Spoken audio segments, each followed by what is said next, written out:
ओम नमः सिद्धेभ्य। नमो नमः सत्तहितंकराय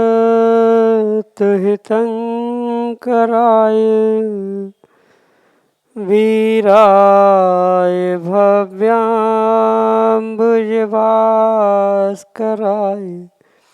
अनंतलोकाय सुरार्चिताय देवादिदेवाय नमो जिनाय देवादिदेवाय नमो जिनाय। पंच परमेष्टि भगवान की परम पूज्य आचार्य भगवंत गुरुवर विशुद्ध सागर जी मुनि महाराज की परम पूज्य मुनि श्री सुप्रभ सागर जी महाराज की 3 कम 9 करोड़ मुनिराजों की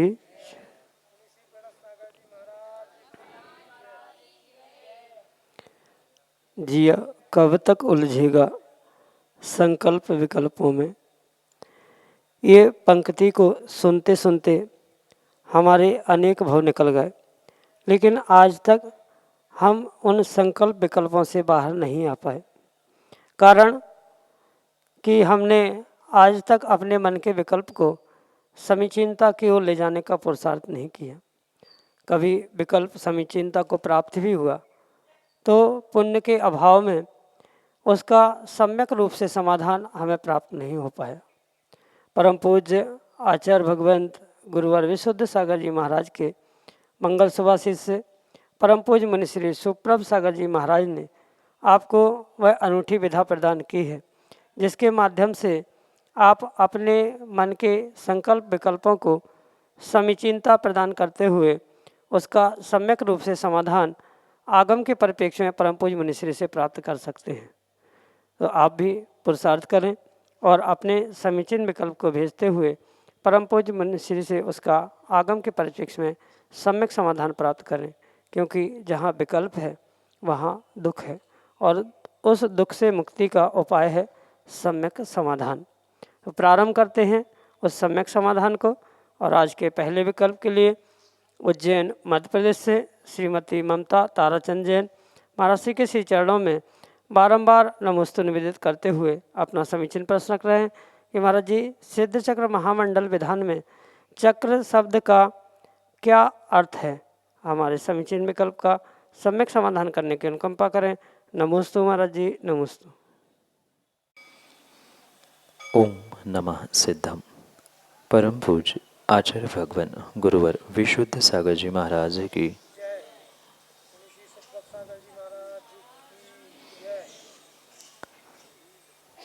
सिद्ध चक्र विधान या अन्य भी जगह जो चक्र शब्द का प्रयोग है उसे हम अनेक प्रकार से, जैसे उनका प्रयोग अभिप्रेत है उस हिसाब से ही समझने का प्रयास करें। क्योंकि एक शब्द होता है और उस शब्द के अपेक्षाकृत अनेक अर्थ निकलते हैं। उस शब्द को किस अपेक्षा से कहा जा रहा है, किस अपेक्षा से किसके साथ जोड़ा जा रहा है, उसका लगभग वैसा ही अर्थ निकलता है।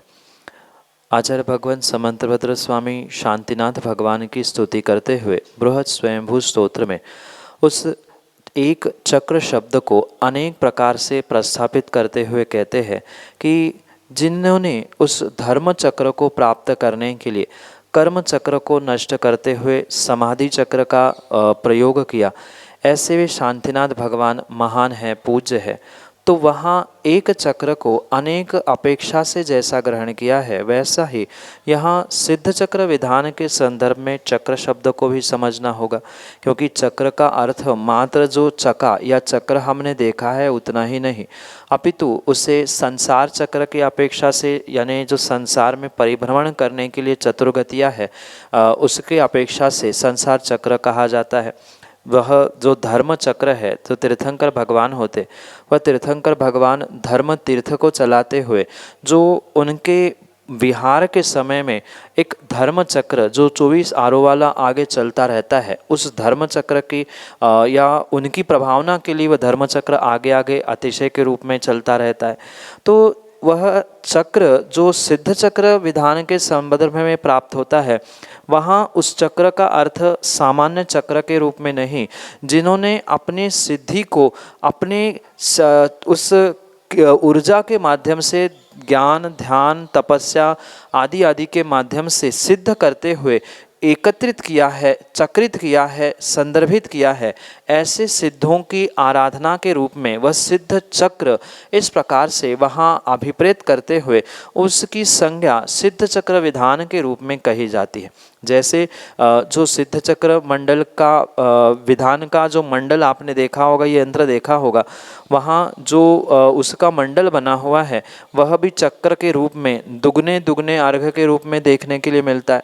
तो वह हम भक्ति की अपेक्षा से दुगने दुगने हो, द्रव्य समर्पित करने की अपेक्षा से दुगने दुगने हो, साथ में जो कर्मों की निर्जरा हमारी हो रही है वो भी हमारी दुगनी दुगनी हो, इस अपेक्षा से जैसे द्रव्य दुगना दुगना समर्पित किया जाता है, 8, 16, 32 आदि अर्घ्य चढ़ाए जाते हैं, ऐसे ही हमारी भक्ति भी बढ़ती जाए, कर्मों की निर्जरा भी बढ़ती जाए।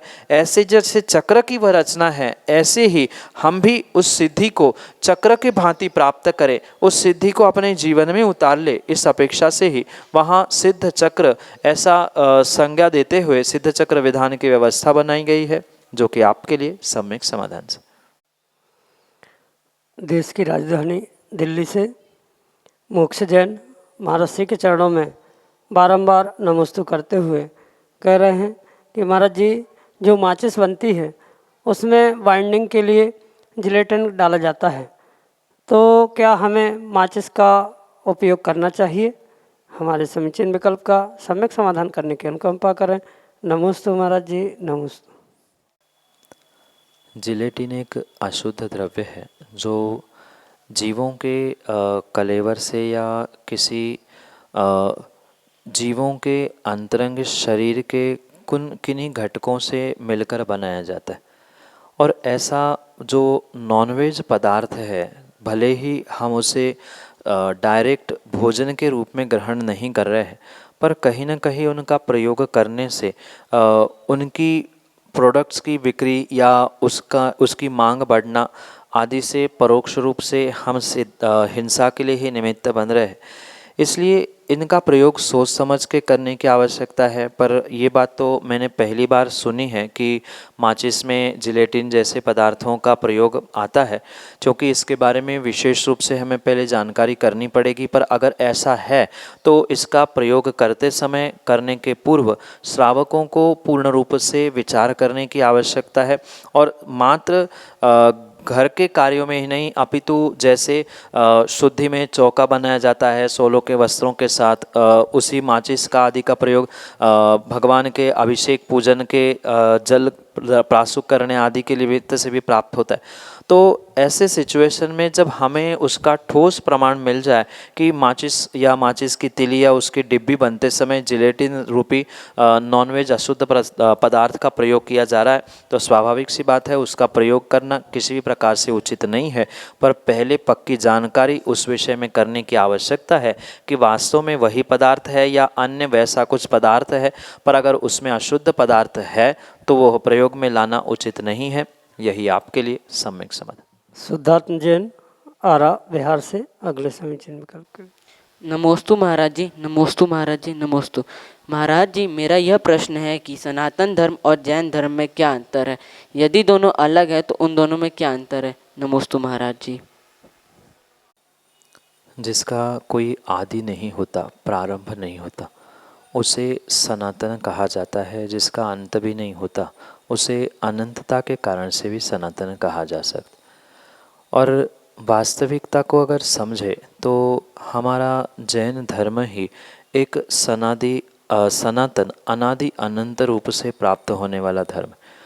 भले ही वर्तमान में पंचम काल के और हुंडाउसर्पणी काल के कारण से जो द्रव्य मिथ्यात बढ़ते हुए दिख रहा है, जिस कारण से अनेक व्यवस्थाएं, अनेक संप्रदाय यहाँ जो देखने में आ रहे हैं, ये मात्र और मात्र तात्कालिक ही और पंचम काल के हुंडाउसर्पणी काल के प्रभाव से ही देखने में आने वाली व्यवस्था है। पर जैसे हमारे आगम के, हमारे धर्म के बहुत सारे शब्द, बहुत सारी व्यवस्थाएं अन्य स्थानों ने चुराने का या प्राप्त करने का प्रयास किया, और उसके कारण से हम स्वयं गाफिल रहने के कारण हमारे शब्द छूटते गए। इस कारण से ये विपरीतता आज हमें देखने के लिए मिल रही है।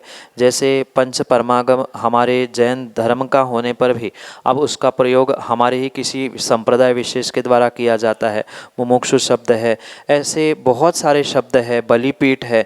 तो ये सब कुछ व्यवस्थाएं जो हमारी थी उनको ही समझते या कभी कभार ना समझते हुए जिन्होंने प्रयोग किया, जिनको अच्छा लगा उन्होंने प्रयोग किया और उन्होंने वैसी व्यवस्था प्रारंभ की। पर वास्तविकता यही है कि इस धरा पर चौथे काल की और उसके पूर्व की अपेक्षा देखे, धर्म की व्यवस्था देखे तो वहाँ मात्र वीतराग धर्म, वीतराग जिनेंद्र भगवान की प्रतिमा आदि आदि ही व्यवस्थाएं प्राप्त होती है। इसलिए वास्तविकता में जैन धर्म ही सनातन धर्म है। पर जो वर्तमान में सनातन धर्म आदि मानते हुए जो भिन्न भिन्न व्यवस्था है, उनकी क्रिया पद्धति, उनका उन अपने अपने इष्ट प्रभु को मानने का तरीका, उनकी पूजा पद्धति आदि की अपेक्षा से उनमें ज़मीन आसमान का अंतर देखने में आ रहा है। पर ये ध्यान रखें, ये सभी मूल परंपरा तीर्थंकर भगवंतों के ही धर्म से ही प्रारंभ हुई, और तीर्थंकरों की परंपरा मात्र वर्तमान के आदिनाथ महावीर आदि से नहीं, अपितु उनके पूर्व भी अनंतानंत तीर्थंकरों की चौबीसिया हो चुकी है, जिसका प्रमाण हमें आज भी प्राप्त होता है। इसलिए यही सनातन धर्म है। हाँ, कुछ कारणों से जो वर्तमान में अनेक संप्रदाय आदि बने हैं, ये तात्कालिक ही व्यवस्था है। उनकी पूजन पाठ, उनकी मानना, उनकी क्रियाकलाप आदि की अपेक्षा से इनमें जमीन आसमान का अंतर भी देखने में आता है। यही आपके लिए सम्यक समाधान। शिवम जैन, आरा, बिहार से अगले समीचन में नमोस्तु महाराज से मेरा यह प्रश्न है कि हम लोग मंदिर में अक्षत क्यों चढ़ाते? बहुत सारे अनाज होने पर भी जिनेंद्र भगवान या पंच परमेश जी नवदेवता के निमित्त से जो श्रावकों के लिए अक्षत चढ़ाने की परंपरा हमारे जैन दर्शन में प्राप्त होती है, उसके पीछे आचार्य भगवंत बहुत सारे विशेष कारण कहते। जैसे आपने देखा होगा कि अन्य जो भी अनाज है वे सामान्य रूप से ज़मीन में बोने से उग जाते। जैसे चावल है, चावल जैसा आप भगवान को, गुरु को चढ़ाते हो, वैसा चावल चढ़ाने से या वैसा चावल ज़मीन में बोने से कभी चावल उगता नहीं है। उस चावल के ऊपर जो छिलका है, जिसे साली के रूप में स्वीकार किया जाता है, उस छिलके के साथ अगर उसे ज़मीन में बोया जाता है तो ही उसकी फसल उगती है। जब छिलका अलग हो जाता है तो वह चावल पूर्ण रूप से पुनः जन्म लेने की योग्यता नहीं रखता। और भगवान के सामने उस अक्षत को चढ़ाते समय आपने कई बार सुना होगा पूजा में कि अक्षय पद प्राप्ताय अक्षतम निरूपामिति स्वाहा। तो जैसे वह अक्षत है, यानी उसका पुनः जन्म नहीं होता, ऐसे ही प्रभु मैं आपके चरणों में आया हूँ। आपकी भक्ति, आपके चरणों की पूजा आदि आदि करने से मेरे भी जीवन में ऐसा अक्षत पद प्राप्त, अक्षय पद प्राप्त हो, यानी मैं भी सिद्ध अरिहंत बन जाऊँ, इस अभिप्राय से वहाँ अक्षत चढ़ाया जाता है। जैसे मंत्र में भी कहा जाता है अक्षय पद प्राप्त है। अक्षय का अर्थ ही होता है जिसका क्षय नहीं होता। जो जीव एक बार परमात्मा अरिहंत या सिद्ध बन जाता है, वो पुनः संसार में आकर चतुर्गति में दुख नहीं उठाता है। और इसी कारण से जो एक बार उस साली से यानी छिलके से अलग हुआ अनाज या छिलके से अलग हुआ तो चावल है, वह पूर्ण रूप से अब पुनर्जन्म लेने की शक्ति नहीं रखता। ऐसा ही मैं भी पुनर्जन्म ना लेने की शक्ति रखूं। जैसे सिद्धों ने अक्षय पद प्राप्त किया है, ऐसे ही अक्षय पद मैं प्राप्त करूं, इसलिए वह अक्षत चढ़ाया जाता है। पर यह ध्यान रखें कि अक्षत अक्षत ही हो, टूटे चावल किसी प्रकार से अक्षत नहीं स्वीकार किए जाते। अक्षत अखंड ही होने चाहिए। अखंड अक्षय पद प्राप्त करने के लिए ही ये अक्षत तीर्थंकर भगवान या पंच परमेष्ठी आदि के निमित्त से समर्पित किया जाता है। यही आपके लिए सम्यक समझ। आरा बिहार से ऋतुराज जैन अगले समीचीन विकल्प के साथ। नमोस्तु महाराज जी, नमोस्तु महाराज जी, नमोस्तु महाराज जी। क्या सफ़र के दौरान जूता चप्पल पहनकर जाप किया जा सकता है क्या? सफ़र के दौरान चलते फिरते समय अगर किन्हीं मंत्रों की व्यक्ति जाप करता है तो वो बहुत अच्छी बात है, क्योंकि यहाँ वहाँ उपयोग लगाने से, मन भटकने से पाप का आश्रय वहाँ होने की संभावना है। ऐसे खाली समय में जाप करने में किसी भी प्रकार से दोष नहीं है। पर ये ध्यान रखें कि जाप करते समय, उसका उच्चारण आदि करते समय, माला फेरते समय द्रव्य क्षेत्र आदि की मर्यादा का भी ध्यान रखना बहुत आवश्यक हुआ कर। जैसे अशुद्ध स्थानों पर या अशुद्ध वस्त्र, जूते चप्पल, गाड़ी में बैठना आदि आदि समय पे मैंने ऐसा पुरुषार्थ करते समय, ऐसा कार्य करते समय अगर जाप किया जा रहा है तो वह जाप पूर्ण रूप से मौन से करने की आज्ञा। सीधी सी बात कहे तो अशुद्ध वस्त्र, जूते चप्पल या ऐसे अशुद्ध स्थानों पर जब आप होते हो तब किसी प्रकार से मुंह खोलकर जाप करना उचित नहीं है। हाथ को चलाते हुए माला फेरना, मुंह खोलते हुए मंत्रों का उच्चारण करना ये उचित नहीं है। पर ऐसे स्थानों में, मतलब भले ही आपने जूते चप्पल पहने हैं, अशुद्ध वस्त्र है, अशुद्ध स्थान है, गाड़ी में है, ऐसे समय पर, ऐसे स्थानों में आप मौन रहते हुए, मतलब मुख में जिह्वा भी नहीं हिलनी चाहिए, अंतरंग में उनका अगर जाप किया जा रहा है, हाथों में माला भी नहीं होनी चाहिए, मुख से उच्चारण भी नहीं होना चाहिए। अगर अंतरंग में ही, मन में ही जाप किया जा रहा है, किसी स्तोत्र आदि का पाठ किया जा रहा है, तो उसमें कोई पाप नहीं है, उसमें कोई दोष नहीं है। पर सामान्य रूप से जो अशुद्धि के वस्त्र हो या जूते चप्पल, ऐसे अशुद्ध सामग्री आपने पहनी है, आपके पास में है, तो प्रयास यही करना चाहिए कि आप मौन पूर्वक ही उस जाप आदि को करें, स्तोत्र पाठ आदि को करें, मौन खोलकर, क्योंकि उसकी ऊर्जा, उसकी नकारात्मकता आपको पूर्ण रूप से विपरीतता को देने वाली, पाप को देने वाली हो सकती है। इसलिए मुख बंद करते हुए, माला ना लेकर अगर जाप कर रहे हैं तो कोई दोष नहीं है। पर माला फेरते हुए, उच्चारण करते हुए जाप करना है तो शुद्धि का ध्यान रखते हुए करना होगा। यही आपके लिए सम्यक समझ। पूर्णिमा जैन आरा बिहार से अगले समीचीन विकल्प के। नमोस्तु महाराज जी, नमोस्तु महाराज जी, नमोस्तु महाराज जी। मेरा यही प्रश्न है कि सिद्ध चक्र मंडल विधान की किताबों में कहीं कहीं पर ओम ह्रीम अरहम असिया उषा नमः लिखा हुआ है, और किसी किताबों में ओम ह्रीम असिया उषा नमः, तो हमें अरहम शब्द लगाना चाहिए या नहीं? कृपया आप मुझे इसका मार्गदर्शन दें। माँ, कहाँ क्या छपा है, कैसा प्रिंटिंग हुआ है, क्या प्रिंटिंग मिस्टेक है, ये भिन्न विषय। पर अगर शुद्धता के तौर से मूल ग्रंथ और मूल प्रमाणों से समझे तो सिद्ध चक्र महामंडल विधान की जाप तो ओम ह्रीम अरहम असिया उषा के रूप में ही प्राप्त होती है, क्योंकि वहाँ अरिहंत से लेकर सिद्धों तक की या सभी पंच परमेष्ठी की जो आराधना कही है, वहाँ ये ओम ह्रीम अरहम असिया उषा के रूप में ही उस मंत्र को स्वीकार किया जाता है। अन्य भी स्थानों में या अन्य भी पुस्तकों में, ग्रंथों में कई स्थानों पर सुधारवादियों ने बहुत सारा सुधार करने का प्रयास किया है, बहुत सारे मंत्र अपने मन से, अपनी इच्छा से बदलने का प्रयास किया है। पर मंत्रों में बदलाव करना, अपने स्वेच्छा से बीजाक्षर कम अधिक करना, ये किसी प्रकार से उचित नहीं है। जो मूल प्रतियों में, प्राचीन प्रतियों में ये जाप प्राप्त होता है वह ओम ह्रीम अरहम के रूप में ही है। इसलिए जैसा प्राप्त होता है वैसा ही उच्चारण करें और वैसा ही उसका पाठ करते हुए या उसका जाप आदि करते हुए विशेष फल की प्राप्ति का पुरुषार्थ करें। यही आपके लिए सम्यक समाधान। ब्रह्मचारी शीतल भैया जी अगले समीचीन विकल्प के लिए। सागर जी महाराज की बोले, मुनि श्री सुप्रत सागर जी, प्रणत सागर जी महाराज की, ऐंसामयी विश्व धर्म की। भगवान मेरा प्रश्न है, पनम नंदी पंचतिका में लिखा है कि सरसों के भांति और राई के समान मूर्ति होनी चाहिए, पर आज के टाइम पर भगवान, आज के टाइम पर ऐसी परिस्थितियाँ हो गई हैं कि हर जगह मंदिर मूर्तियाँ तो मिल रही हैं, पर कोई पूजा करने वाला नहीं है, कोई पाठ करने वाला नहीं है, कोई अभिषेक करने वाला नहीं है। और सबसे ज़्यादा दिक्कत क्या है, प्रतिमाओं देख के ऐसा मुझे ऐसा होता है कि भगवान इस तरह प्रतिमा रखो नहीं तो अच्छा है। ऐसे ऐसे मंदिरों में प्रतिमा रखी हुई हैं, कोई उसकी ऐसी प्रतिमा काली हो रही है जैसे किसी ने कितनी मिट्टी पहुँच दी हो उसके अंदर। तो भगवान हमारे ऐसे भाव ऐसे कब बनेंगे, इन भगवान की प्रतिमा रखने के बाद साथ इनकी पूजा करने वाला भी मिले, अभिषेक करने वाला भी मिले, भक्ति करने वाला भी मिले। तो भगवान ये बताओ कि हमारे समय दशा भूमिका कैसे बनेगी, क्या मंदिर में प्रतिमा देनी चाहिए कि नहीं देनी चाहिए? मेरा संग का समाधान ये है, नमोस्तु भगवान, नमोस्तु भगवान, नमोस्तु।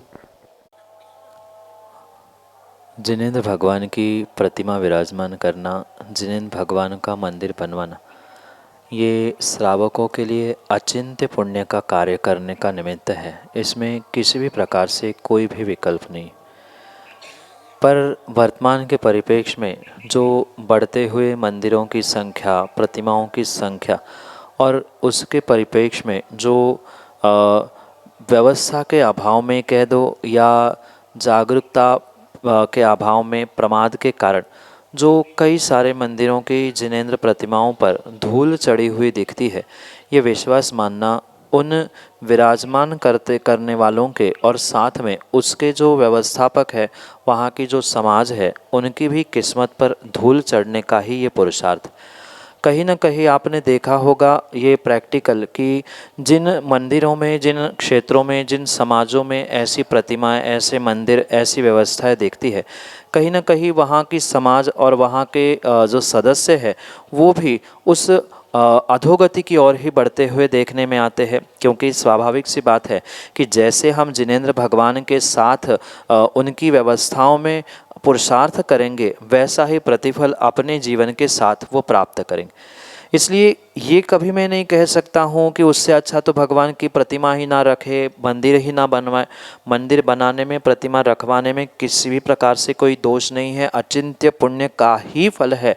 पर साथ में ये भी उन्हें निर्धारित करना होगा कि हम भगवान की प्रतिमा विराजमान कर रहे हैं तो हमारा कर्तव्य है कि हम प्रतिदिन अभिषेक करें, प्रतिदिन पूजन करें, कम से कम प्रतिदिन नहीं सही तो हफ्ते 15 दिन में एक आध बार उसका प्रक्षाल करना, अभिषेक करना, ये आवश्यक है। और मैं तो विशेष करके युवाओं से कहना चाहता हूँ, जिन मंदिरों में पुजारी आदि लगा के भगवान का प्रक्षालाभिषेक किया जाता है, वहाँ कभी भी उस समाज में, उस नगर में कभी भी समाज की उन्नति नहीं हो सकती। क्योंकि नौकरों के माध्यम से कभी अरिहंत की पूजा और निर्ग्रंथों को दान नहीं दिया जा सकता। नगर के युवा अगर चेत जाए, जाग जाए, तो कभी भी मंदिरों के प्रतिमाओं पे धूल आदि चढ़ी हुई नहीं दिख सकती। जिनकी किस्मत में, जिनके भाग्य में ऐसी धूल ही चढ़ी है, वो ही ऐसा पुरुषार्थ करते हैं। पर ये प्रतिमाओं विराजमान करने वालों को भी ध्यान रखना चाहिए कि हम विराजमान तो कर रहे हैं, उसकी व्यवस्था करने वाला कौन है। जैसे पूर्वजों ने व्यवस्था के रूप में बहुत सारी संपत्ति भी दी, पर आज के जीव उस संपत्ति की भी और उस मंदिर जिनेंद्र भगवान की प्रतिमा की भी सुरक्षा संवर्धन नहीं कर पा रहे हैं। ये उनकी फूटी किस्मत का ही नतीजा है।